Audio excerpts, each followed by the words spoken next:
redefine truth and preservation of our soul shine. I can feel it, yours and mine. Close your eyes and witness it inside. In your bones, you will know. Trust and let go and let it flow.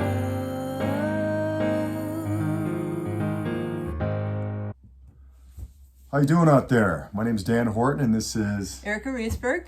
And we're coming to you with this new podcast called Truth Seekers. And it's pretty much like what the name would insinuate, that we are going to be looking for the truth in all things, and most particularly in what it is to be sovereign and what sovereignty is in the realm of spirituality, psychology, philosophy, and what it is individually to be mentally sovereign, spiritually sovereign, physically sovereign, all of these things, because in society right now we've been right? I mean, we've been going through so much. Yeah, and this is, in some realms known as the Great Awakening, and it's the awakening of the spirit.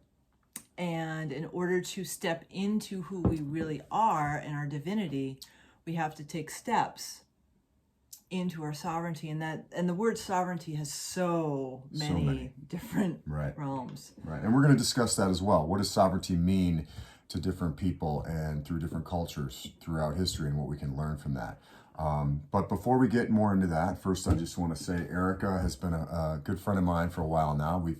A while is relative. I guess we've only known each other for maybe 6 months, but but it feels like so much longer. It really does. Yeah. Than past lives, I'm sure. Yeah. Right. And we had a very quick connection, and I think she's a beautiful soul. She has a lot of wisdom. Just a little bit about her particular background is she's got a PhD. I'll let her talk about that if she wants to a little bit. I know she's kind of moved out of the world of academia, so we won't touch into that too much, but she cares deeply about animals. She cares deeply about human beings. She does something called body talk, which is, I don't know that much about it, but I know that it touches my soul when she talks about it. She goes in and really is able to listen to animals and listen to people and what their body needs, knowing that the body is always a representation of what's going on spiritually, right, and psychologically. And so, so it's awesome to have her doing that for our community. I know a lot of people really, really love having you around to be able to help them and their pets. Thank you. Yeah. It's a gift. And Dan, who just an old soul brother that I have to beat up in this lifetime, he's got a varied background himself. Used to be still kind of an actor, but we're evolving that. And does hypnotherapy. And you're getting into some Toltec healing, which... Right. Well, I've always been into, everything Native American in a lot of ways, and have been down, have been doing Native American ceremony for years, and anything in some kind of indigenous North or Central or South American lineage that comes into my field that seems interesting, I usually am drawn to that. And right now the Toltec teachings have been brought into my field, and so I'm fairly new to it, but it's ancient, very interesting ancient knowledge that I'm so grateful to be learning. That's beautiful. Yeah. And the body talk is a combination of chiropractic kinesiology, Chinese traditional medicine, Ayurvedic, and quantum energy. Beautiful. So I actually tap into the consciousness, and I actually had 2 sessions before Dan came over, of whomever I'm working with, and in this case it was animals, and they come into my consciousness and walk me through a chart that I use, that I've memorized so I don't have to look at the chart, but they bring in their deepest healing in this moment, and I just write it down because I'm just channeling it, and it's really fascinating and really deep, and it's so far removed. I was a cultural historian. Right. So this is like, nope, soul's saying you're going to be the healer you came in to be, and it's just fascinating to follow that journey. It really is fascinating, and I think what I've been realizing lately within myself is that everything that we learn has its place, right? Sometimes we don't connect the dots. Right. And as Erica alluded to earlier, that I was an actor for a long time. I was also a teacher as well, and I've done several different things, and now the acting is kind of evolving into more of a transformational acting, transformational healing. But I realized through my study of acting, which is really the study of human behavior and understanding, as you study a character, you're really trying to understand where that character is coming from and what their backstory is. And so now moving that into more of a transformational healing with different modalities, and also still keeping the expressive art form of it, I can really see how the bridge of learning those talents is going to move into, hopefully helping people become more sovereign, which I think is what we're both doing in our lives, right? Whether it's body talk, whether it's transformational teaching and healing, whatever we're doing, it's to help with the sovereignty. Yeah, it's different pathways up that mountain. Right. As interestingly enough, the Toltec shaman that I've been studying with, he gave that explanation today, which I thought was great when he was talking about different forms of spirituality. He said that there's many paths up the mountain. Yes. All paths aren't going to get you to the top. They may get you a certain way. You have to find a new path. Yeah. But there's never just one path. And so no matter what we're doing in life, right? If we look at it for how it can relate to the next thing, there's always kernels of wisdom in whatever you're doing, right? Well, with my path as an academic, I started out with American Studies because I loved the interplay of culture. Then I got a master's in Revolution because I wanted to see what made one work, and I never saw one that worked. They all failed because they all got influenced. Right. Then I got a PhD in cultural studies, and I wanted to understand how culture was created. I didn't understand this, but the reason I did was because I'm going to be creating a new culture, right? We all are. And so, what was the drive? And I see the themes coming through my life. Oh, that's what it was. I was trying to figure it out. I knew I was coming here. I chose to come here. What does it look like? Right. And instead of having a revolution, it's a revolution. An evolution. Yes, an evolution of the self. And so I just put an R on it. I love it. And that's really what we're all doing. That's what we hope to be a catalyst for with this podcast, is that we're all creating that new culture and that new evolution. The term New Earth is getting thrown around a lot these days, which I like. Hopefully it won't move into cliche status. I think it's not quite there yet. No. But this concept of sovereignty that we're talking about, and as Erica said, it means many things to many people. But let's just, for lack of a better way of describing all the terms of what it can be, let's just talk about it in the terms of you becoming your authentic self and being able to have your independence. Yeah. Right? Yeah. Your independence, free from influence, free from somebody telling you what to do, free from any form of slavery to the outside world and even to yourself, right? The programming that's been, that we've all had, every one of us our entire lives. So it's really about no one outside of you has authority over you. Right. And your authority comes from your connection with the divine, because we are divine beings living a human experience. And we came here to awaken to that. Right. Exactly. So from that premise, we're going to talk more about what that really is in future episodes. But as I said in the top of this cast here, that something was brought in the other day. Is that piece? No, that's a different piece. Sorry, we've got this technology. Technical difficulties. We've got this little MacGyver today, which I'm sure you know what that means. So anyway, the other day something was brought to my attention. We're coming to you from Mount Shasta, California, by the way. I think it says that on our logo, but we haven't talked about that. So this is all about sovereign community, what was brought to me, something we've all been thinking about. And I think around the world, a lot of people have been doing this, been moving more into what can we do to become more sustainable? What can we do to, get out of the, another fashionable term these days, the matrix, so to speak, and be able to be more self-sufficient. Yeah. So we're lucky enough to live in Mount Shasta and the surrounding area where, we're around a lot of people that are pretty independent thinkers, I think, compared to a lot of areas in the world. And of course, we're around this magical mountain that has so much power and so much beautiful nature that we can always just step outside, even on the land you're living in right here. We just step outside and feel connected to everything. Yeah. And it's rural. Right, exactly. Which is the biggest gift ever. It is. And also even, adding to that gift is we're in a very small area, but people come here from all over the world. Yeah. And they come here usually because they're searching or seeking to get further along their path. Or pulled here. They're always pulled here. Yeah, and we'll go into our mountain pull stories as well at but some not point. Today. But not today.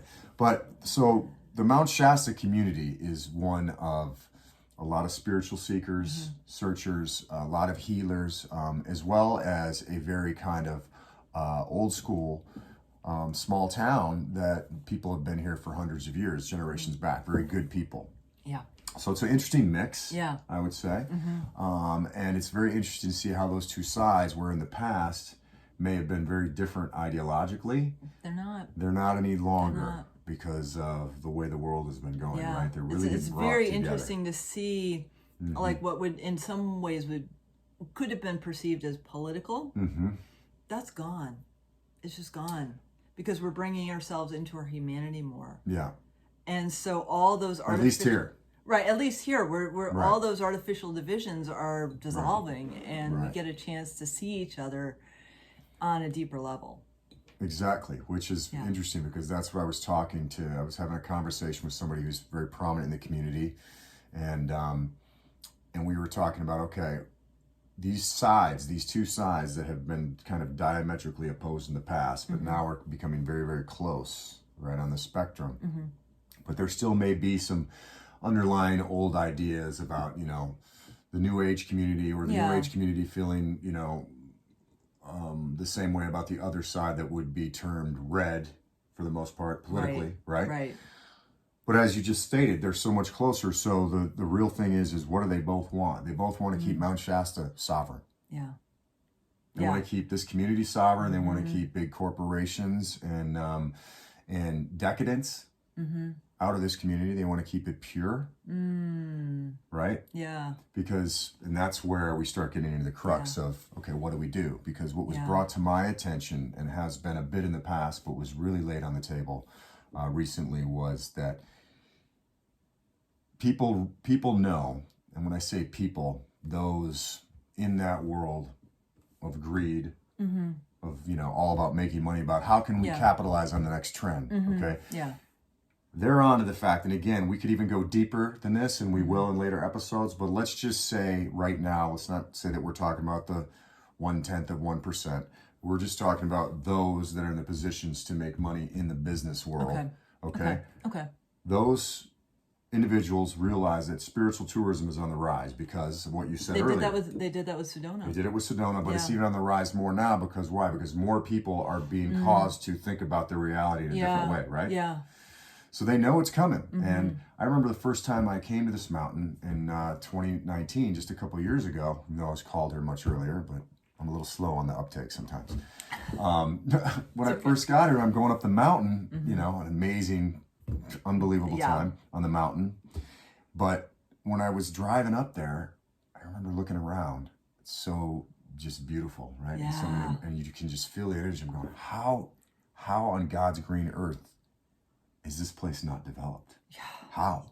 I think she doesn't want it. Well, that's what we talk about, that the mountain protects itself, and there's stories that we can go into as well later about how there was different things that happened on the mountain and they were stopped. Yeah. But I think we're in a new timeline now where things are being stepped up on all sides. And so the mountain does protect itself, but now it's, I think, also She's time. asking for help. She's asking for help. Okay. And so what we were talking about the other day with this person I mentioned earlier was, okay, what are we going to do to make sure that these sides are both strong?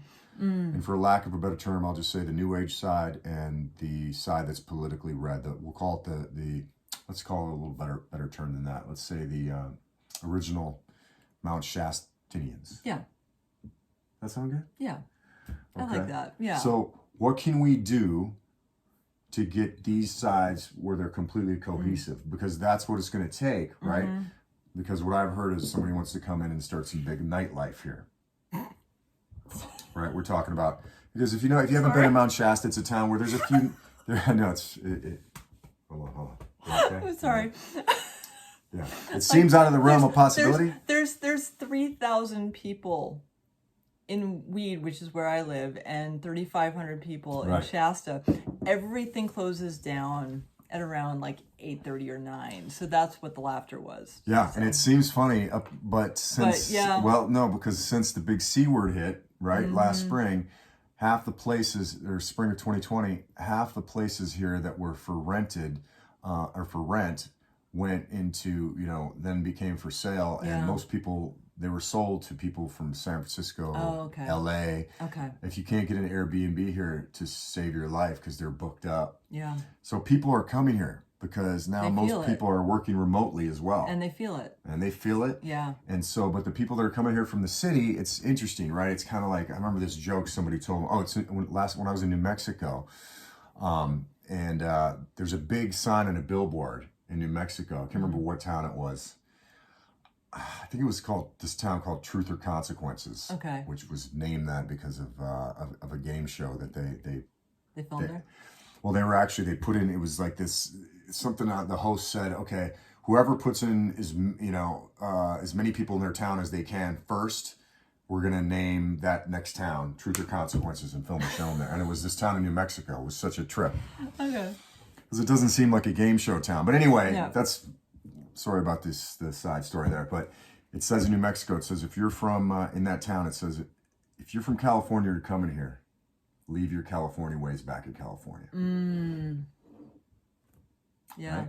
They're doing that in Texas and Portland too. Because that's the rub, right? It's like people Yeah. move out of an area because they want something different, but then they try to change that area into Right. what they just came from. Right. We were like, when I was living up in Portland, so Oregonians, I love Oregon, the drivers there are so polite. We even have in the test to get a driver's license, you have to know that there's a thing called the cushion Okay. when you drive. The cushion is 5 to 7 seconds between cars. Right. We have it written into our laws as a cushion. Wow. Okay.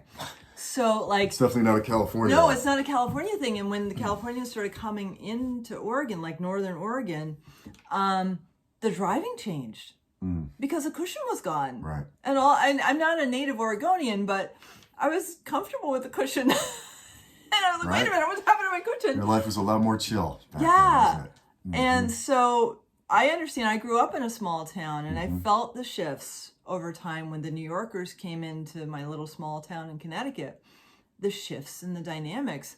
And it's this really tenuous balance of bringing in the new and maintaining the old. Right. So what needs to occur is a lot of discussions, Right. a lot of understanding, a lot of heartfelt conversations, Right. not head-based conversations, because that can easily disintegrate. Exactly. And so that's what we were talking about. Again, I wish I could just name this individual right now, so I don't have to keep saying the person to be named later. But I didn't actually ask him about, if I could mention his name. So, but we were talking about, what can we do to bring these two sides together so we can be a cohesive front, right? Yeah. Because these people are coming. Yeah. And right now the mountain, is holding them. All right, and the gatekeepers are holding it. But plans are there. Big development plans, big movement into this town. Really? Yeah, they're there. But the good thing is, and don't use but, use and, because but can be negative, right? All that kind of thing. NLP. Improv. So what we can do is if we get these sides together and we come up with a cohesive plan, right? A cohesive plan and take it to the city and even take it to the county. And I'm like, look, this is what we want to do with this town. Get the people behind it with petitions, get grants behind it, whether it's we build and we get a think tank of people together, putting ideas together. Like there's a big piece of land south of town. If we can somehow get a bunch of people together to purchase that, to build a sustainable farm there. Yeah.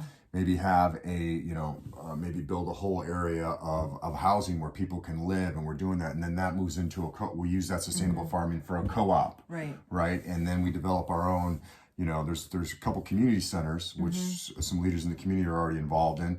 Maybe we even move in on that, and we go into this is our plan to handle the transient, the homeless shelters. Yeah. So we, with our own council from both sides, right? The original Shastinians and the new age people can come together and form a unified front like that and get the town behind it. Then we believe, myself and this other person I was talking to, and I think you and others, that we can do this. But it's going to take a unified front. And if we can do it, I think we could be a great example of what it is to be communally sovereign. And while you're doing that, you're also what? You're increasing your individual sovereignty. Yep.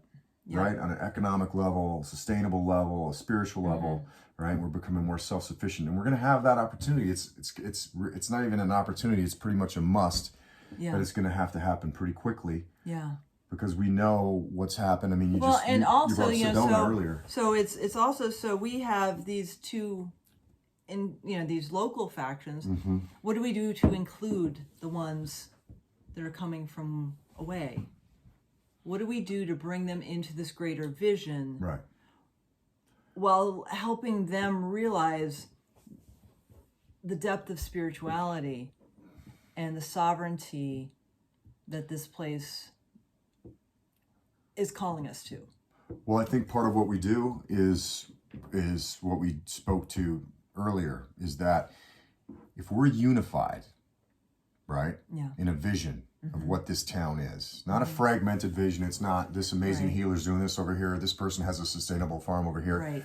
That's great, but that doesn't speak, because then people are like, well, that's great. I want to come up and get my piece of the pie, and I mean well, and maybe they do, maybe they don't, but they may think they do, right? A lot of stuff going on in the unconscious. Right. But if there's a unified front of people that care about this community, then not only do I believe it's going to attract the right people, but also those that are attracted here for, let's say, the wrong reason, they're either going to shift their point of view, okay?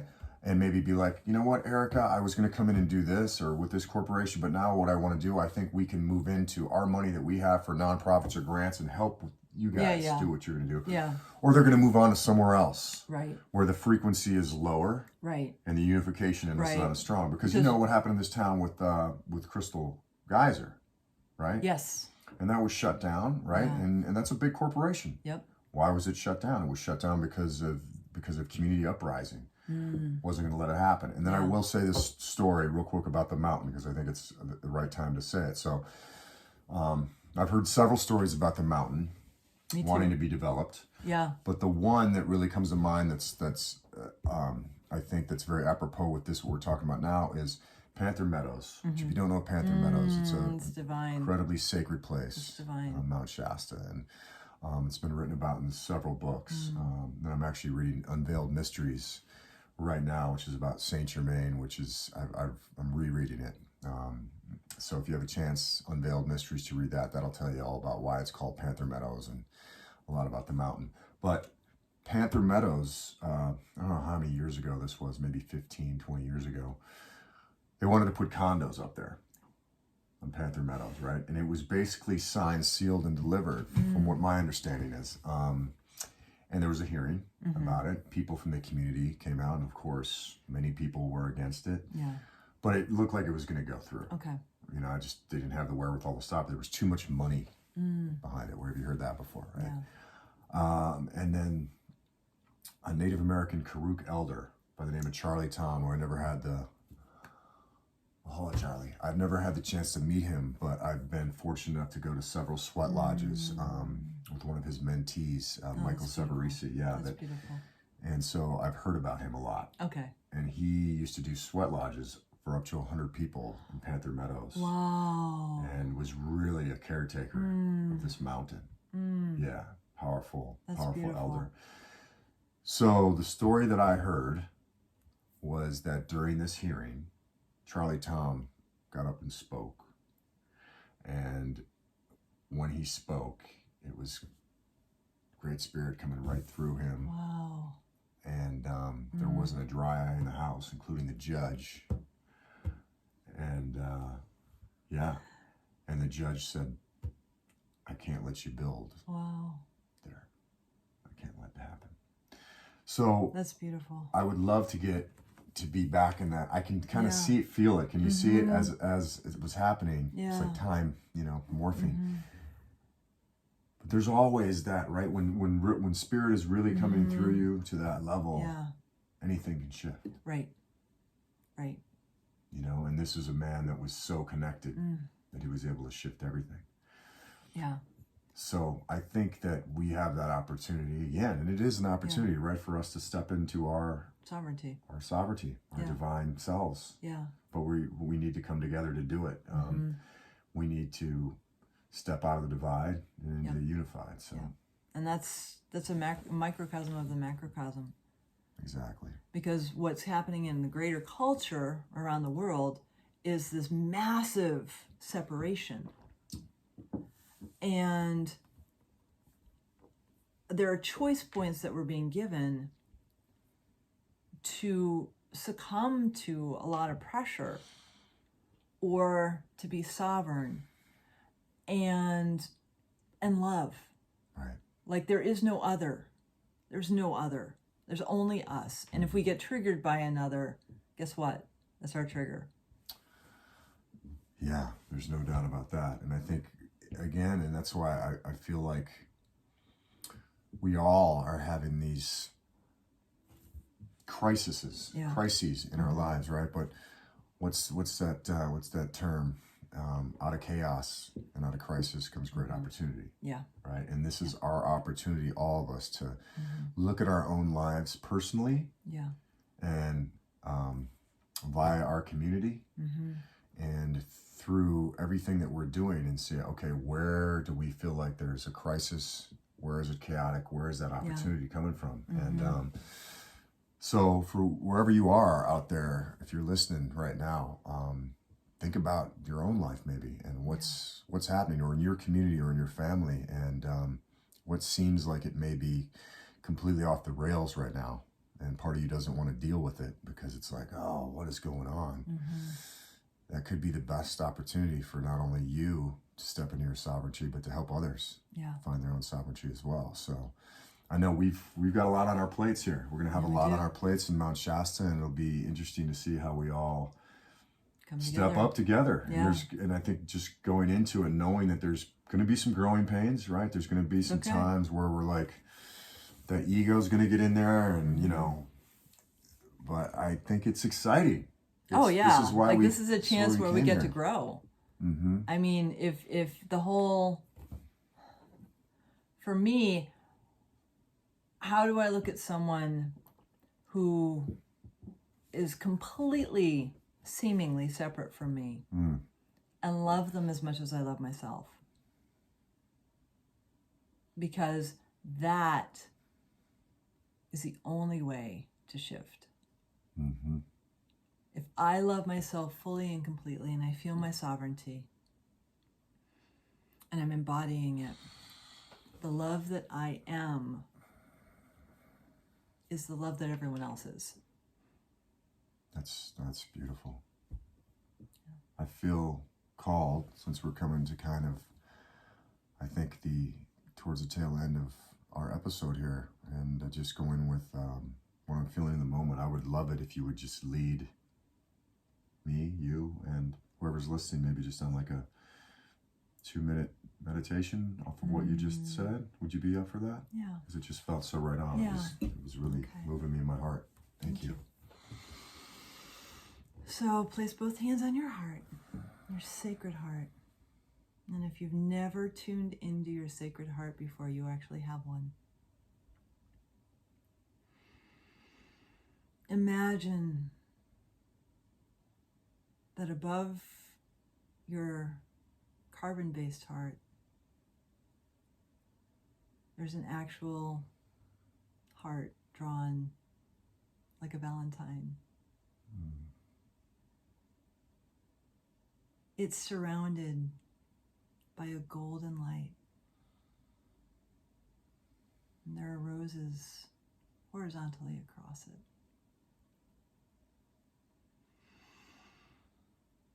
And just deeply inhale through your nose and exhale through your mouth as you feel this. And as you tune in, you're going to start to feel like a white silver cord extending from that sacred heart up, for lack of a better way to put it, to your higher self. And your higher self is your non-physical self, which is there always, waiting to guide and direct you to your highest outcome. And as you tune in, just ask your sacred heart to show you, through feeling, what a yes feels like. And a yes can be colors, it can be a sensation, it can be an emotion. You can feel your body shift with it. You might not feel very much at all because you've never connected with it before. And that's okay. Just tune in, slow down, and feel. And when you feel something, say thank you. And when you're ready, ask your Sacred Heart what a no feels like.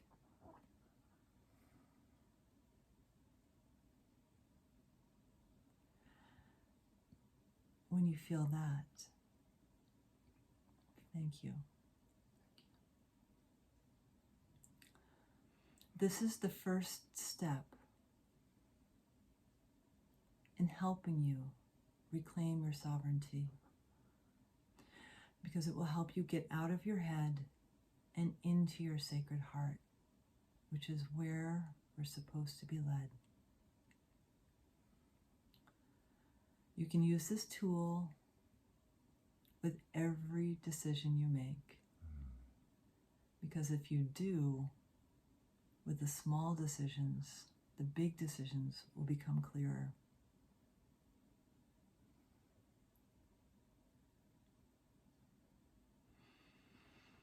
May this beautiful tool serve you on your path to your awakening into more of who you truly are,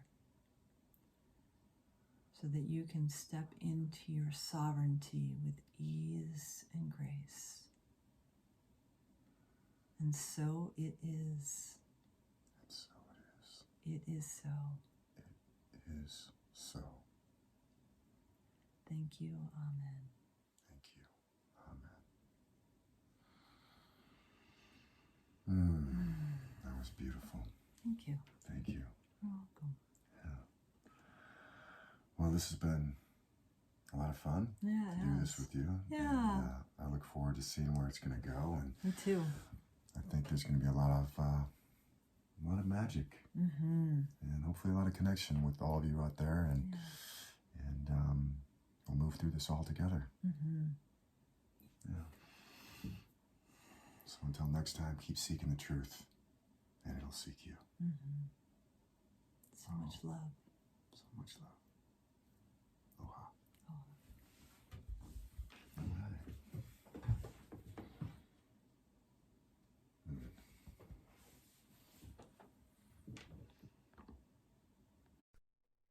Can you help me redefine truth and preservation of our soul shine? I can feel it, yours and mine. Close your eyes and witness it inside. In your bones, you will know. Trust and let go. And let it flow.